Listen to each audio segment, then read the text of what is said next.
He gave the world the soundtrack to heartbreak, triumph, and survival. At the height of his fame, Phil Collins was everywhere. His voice pouring from radios, his face lighting up TV screens, his songs capturing the hearts of millions across the globe. But behind every triumphant melody, there was a man quietly falling apart. Today on RetroWaves, we uncover the breathtaking highs, the devastating lows, and the untold truth behind the life of Phil Collins, the boy from London who drummed his way into music history only to fight a battle for survival when the spotlight dimmed.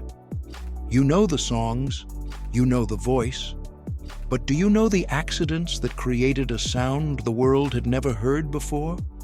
The hidden tensions that almost tore Genesis apart? The heartbreaking betrayals and regrets that fueled Phil's most haunting lyrics? Stay with us, because the real story of Phil Collins isn't just inspiring, it's unforgettable. This is RetroWaves, and this is the untold story of a legend whose greatest victory wasn't fame, it was survival. Before the screaming fans, before the world tours, before the heartbreak anthems that would define a generation, there was simply a boy with a toy drum set and a dream. Phil Collins was born on January 30th, 1951, in the quiet town of Chiswick, London. His childhood wasn't flashy or privileged, but it was filled with music. At just 5 years old, his uncle gifted him a tiny drum kit, and something magical happened. Most kids would have banged away in chaos. Phil created rhythm. Even as a child, he had an instinct for timing, feel, and emotion, a natural gift that would one day set him apart from every other drummer of his generation. While his friends played football in the parks of Chiswick, Phil stayed inside, studying the records of Buddy Rich, Ringo Starr, and the Shadows. He would place his favorite records on the turntable and play along until he could match them beat for beat. But it wasn't just music calling him. Phil's mother, June, a theatrical agent, opened the door to acting.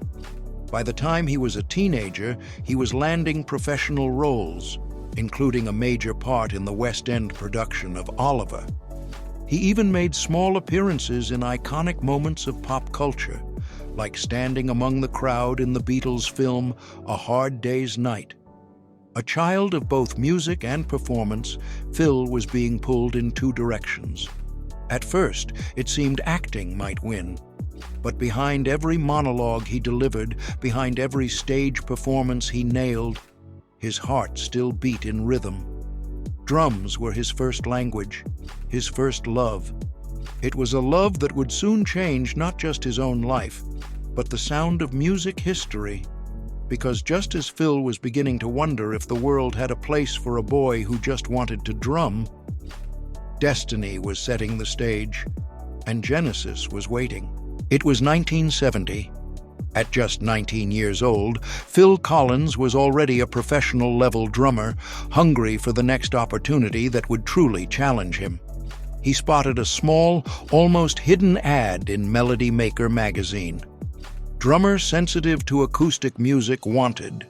It sounded curious, intriguing. Phil called immediately, was invited to audition, and the rest is history. Genesis wasn't famous yet. They were a promising progressive rock band formed by Peter Gabriel, Tony Banks, Mike Rutherford, and Anthony Phillips, with a cult following but very little mainstream success. Phil arrived early at Peter Gabriel's parents' house, where auditions were being held.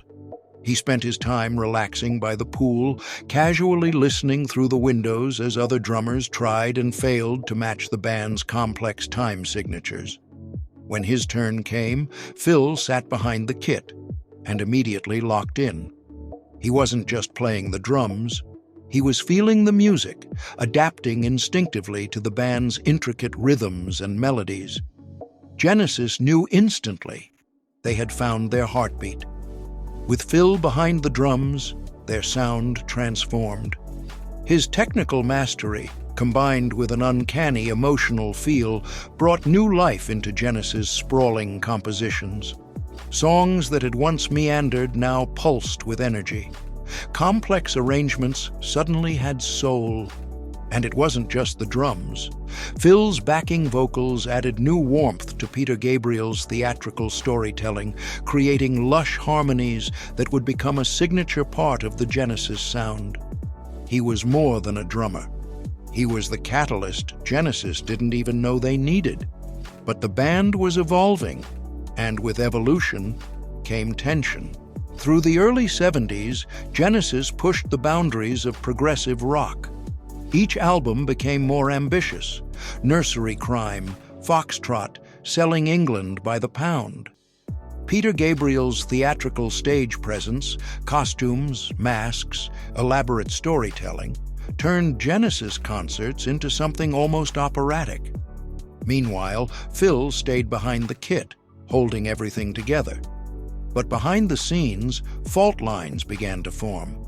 Peter Gabriel, once just the singer, had become the face of Genesis. Critics focused on Gabriel, fans adored Gabriel, and quietly, resentment simmered. Phil and the others sometimes felt sidelined, like musicians supporting a solo star instead of collaborating as equals. The final straw came during the recording of The Lamb Lies Down on Broadway. Creative tensions boiled over, and in 1975, Peter Gabriel shocked the music world. He quit Genesis. The band faced a terrifying question. Was this the end? They auditioned countless singers. None fit. Until someone realized what had been there all along. Phil Collins.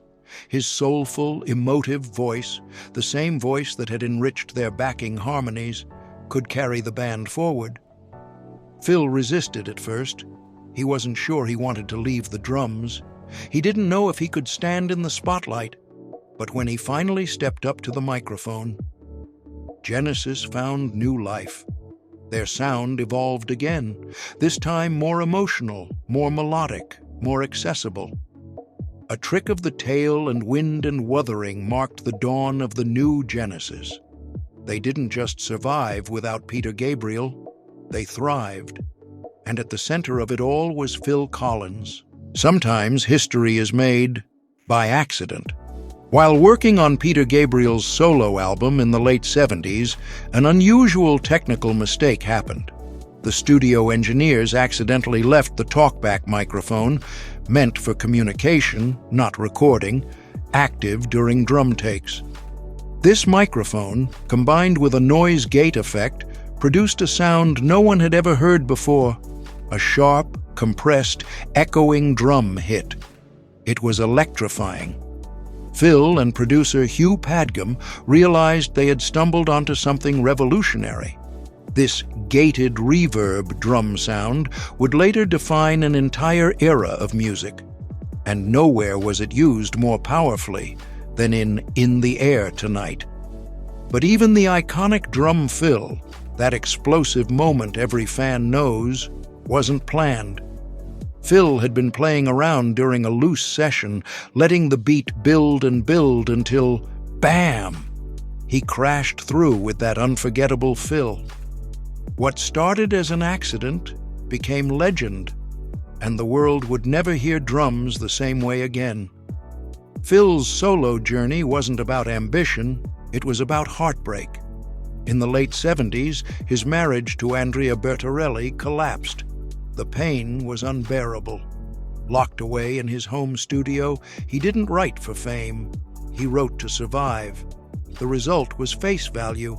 When In the Air Tonight was released in 1981, it wasn't just a song. It was a raw wound, a cry from the soul. Listeners connected instantly. The urban legend exploded that Phil had witnessed a man letting someone drown and was using the song to confess. Phil denied it. The truth was simpler and sadder. It was heartbreak, it was betrayal, it was grief, and it resonated around the world. Face Value launched Phil Collins into solo superstardom. But success, as always, demanded a price. In the Air Tonight didn't just top the charts. It became woven into pop culture. It was used memorably in the film Risky Business, in Miami Vice, in commercials, parodies, and countless tributes. Decades later, viral reaction videos, like the famous YouTube twins hearing the drum fill for the first time, sparked a fresh wave of love for the song. Phil's voice, that haunting drum beat, it transcended generations. The power of In the Air Tonight wasn't just nostalgia. It was timeless emotional truth. At the height of his success, Phil Collins was unstoppable. He sold millions of albums, won multiple Grammy Awards, collaborated with legends like Eric Clapton, Robert Plant, and Philip Bailey. Every song he touched, see it med to turn to gold. But behind the gold records, the cracks were widening. Fame demanded everything, and in giving everything, Phil lost pieces of himself. His second marriage, to Jill Tavelman, began to crumble under the same pressures that had destroyed his first. The endless touring, the late nights in studios, the physical exhaustion, the emotional distance. In 1994, the marriage ended, bitterly and publicly. And then came the rumor that wouldn't die, that Phil had ended the marriage by sending his wife a fax. Tabloids ran wild. The image of the cold, heartless superstar stuck, even though Phil later clarified that he had written a letter, not a fax, and that the story was blown out of proportion. Still, the damage was done. The media painted him as arrogant, out of touch, a man who cared more about his music than his family. It broke Phil's heart, because beneath the success, beneath the public image, he was still the boy from Chiswick who only wanted to play drums and be loved. The guilt haunted him. Songs like I Wish It Would Rain Down and Do You Remember carried the sorrow of a man who could never seem to get it right. Meanwhile, his body, the very tool of his greatness, began to betray him. Years of pounding the drums with power and passion left lasting scars. He suffered nerve damage in his hands and arms. He began to lose his hearing. He could no longer play drums the way he once had. The drummer who had changed the sound of music could barely hold his sticks. But worse than the physical pain was the silence inside, the depression that crept in day by day, the loneliness of hotel rooms, the ache of children growing up without him, the weight of a lifetime of regret. Phil Collins, the voice of a generation, was slowly fading away, and the world didn't even realize it. By the late 2000s, Phil Collins was a shadow of the man who once conquered the world. The music slowed, the tours stopped, and slowly, quietly, Phil disappeared. The once vibrant showman, the man who had drummed through storms of sound and emotion, could barely move without pain. Surgeries followed. His vertebrae had collapsed. Nerve damage robbed him of strength in his hands and feet. He could no longer feel the drumsticks he once wielded like a warrior. As if that weren't cruel enough, his hearing continued to deteriorate, making it harder and harder to record music at all. But the physical suffering was only half the story. Inside, Phil was drowning. He turned to alcohol, at first to dull the pain, then to numb the loneliness. The isolation deepened, the guilt for failed marriages, the regrets of missed childhoods with his kids, the public ridicule of his voice, his appearance, his struggles that chased him even as he withdrew. By 2010, Phil announced his retirement. Most assumed it was simply time. Few realized how dark things had become. In 2012, a horrifying accident nearly ended his life. While staying in his Miami home, Phil slipped and suffered a severe fall, fracturing his foot, damaging vertebrae further, and forcing him into near-constant use of a cane and wheelchair. Photos surfaced of a frail, exhausted man, nothing like the energetic frontman fans remembered. Rumors began swirling that Phil Collins was dying, that he was battling deep addiction, that he would never return to music again. And for a time, even Phil believed it. He retreated from public life, surrounded only by a few close family members. It seemed the final curtain had fallen. The legend was gone. The music was over. Or so the world thought. In 2016, against all odds, Phil Collins re-emerged, not with a triumphant roar, but with a quiet, stubborn, beautiful defiance. He announced a comeback tour, and the name he chose said it all. Not dead yet. It wasn't bravado, it was a declaration of survival. At a press conference, Phil appeared frail. He used a cane to walk. He could no longer stand through an entire concert. He could no longer play drums the way he once had. But his spirit, bruised, scarred, battered, still burned. Fans around the world were stunned. Could the man who once commanded stadiums still sing? The answer was yes.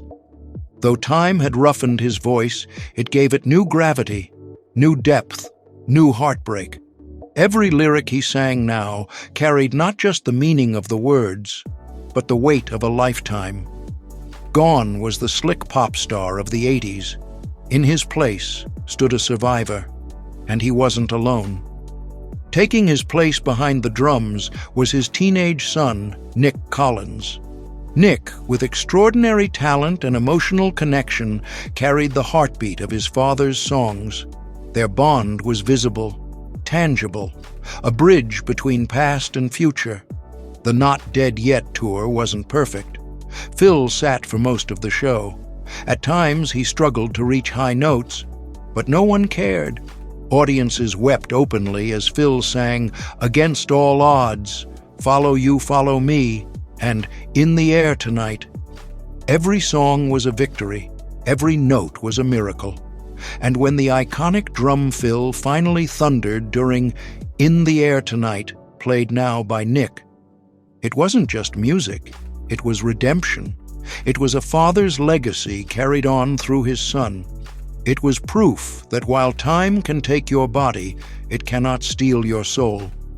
Phil Collins had survived, and in doing so, he gave the world one of the greatest second acts in music history. Phil Collins's legacy isn't just about numbers, though the numbers are staggering.